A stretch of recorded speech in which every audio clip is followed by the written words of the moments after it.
please welcome Evangeline Fabia.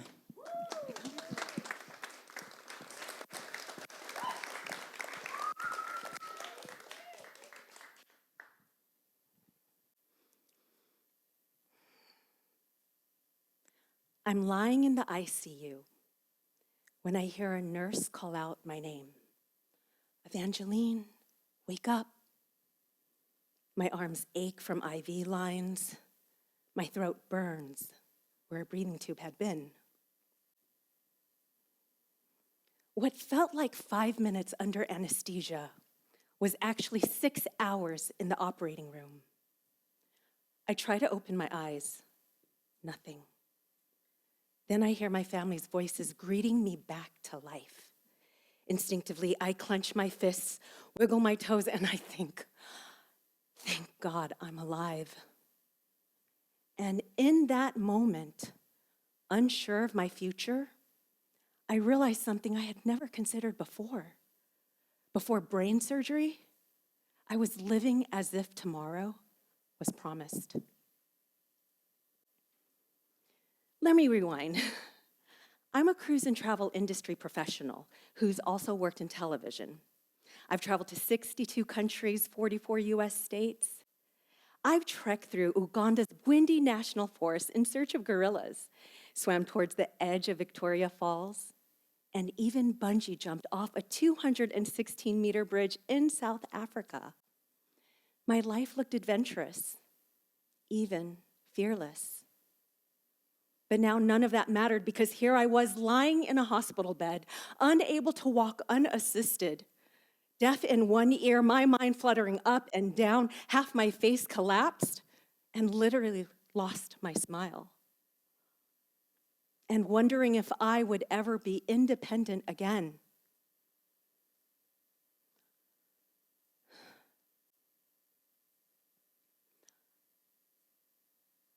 All because I had been born with a brain tumor, a 47-year-old ticking time bomb, and I never knew it. It's called an epidermoid cyst, a rare congenital brain tumor that grows slowly over time. A benign mass that was pressing against vital cranial nerves, number 7 and 8, which controls our balance, our hearing, facial movement, and so much more. And then came the words I wasn't prepared to hear. The only treatment is brain surgery, a craniotomy. I broke down and cried. The words brain surgery? It sounded like a death sentence. I wish I could tell you I felt brave. I didn't. I felt scared, angry, embarrassed, and painfully aware that I was no longer in control.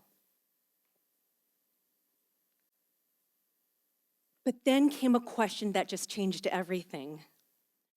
What if the most life-altering challenges we face aren't interruptions, but training grounds?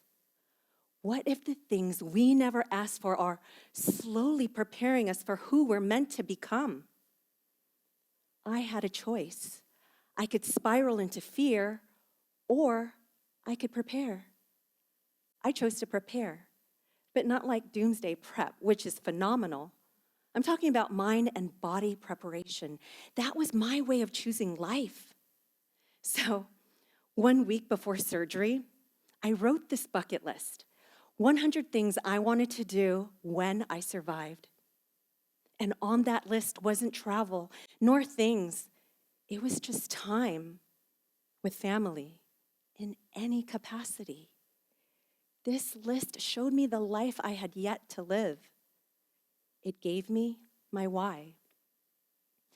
After surgery, I honestly thought that I would be running again in a week. But I laugh at that now because we crave instant comebacks. But healing, it takes time. And sometimes a long time. There's a quote I love, and it goes, "Don't fear failure. Fear being in the same place next year that you are in today."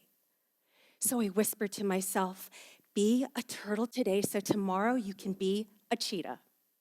And some days I was that turtle with my walker, slow and steady. And other days I was that cheetah running boldly towards life. Both days mattered because you see, preparation isn't about speed, it's about direction.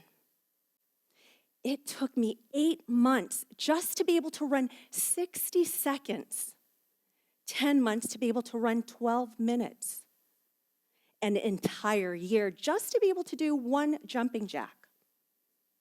But hey, a year ago I couldn't. And my smile, it came back after a month. My hearing's not back, but I taught myself ASL. Hello, how are you? Cool, right? And now I'm also the proud owner of a titanium plate and a couple of screws, literally in my head. Here's the thing, preparation doesn't control outcomes. It prepares us to meet them, and it prepares the person to face them, and it transforms the person facing it. Fear thrives when we feel powerless, but preparation, it gives power back. When the future feels uncontrollable, preparation is that one part in our story we can influence. You don't have to wait for something drastic in your life for you to start to live with more intention. Begin now. Because think about it. What is that one thing in your life that's demanding growth even though you never asked for it? Because life will bring uncertainty, opportunity, and the unexpected. And when those moments happen, we don't simply figure it out. We rise to the level of what we've prepared for. Preparation is an act of love for your future self. And for me, that preparation lied in 5 powerful pillars, which I call the CRUMB framework, because great comebacks aren't built in leaps. They're built in quiet, consistent preparation with one crumb of effort at a time. C is for character. Character is the future version of you built in the present. Who do you envision yourself to be? A person that's grounded? A person of their of their word? R is for relationships. Relationships are the lifelines we borrow strength from until our own return. Strengthen your relationships with friends, family. For me, I also did that with my physical therapist and occupational therapist because I wouldn't be here standing today without them. Because we heal in connection, not in isolation. U is for understanding the mind. Strengthen your faith. Meditate, sit still in silence. Because when the world gets loud, and it will, understanding your mind will help you bring you back to peace. M is for movement. For me, movement didn't begin with running. It began the moment I chose to stand up. And then I took that first step, and then the next. Fitness is also the foundation of health. And then B, body fuel. Eat whole, natural foods to fuel every single cell in your body, to give it strength and healing. These were my crumbs. They can be yours too. So here's my invitation to you.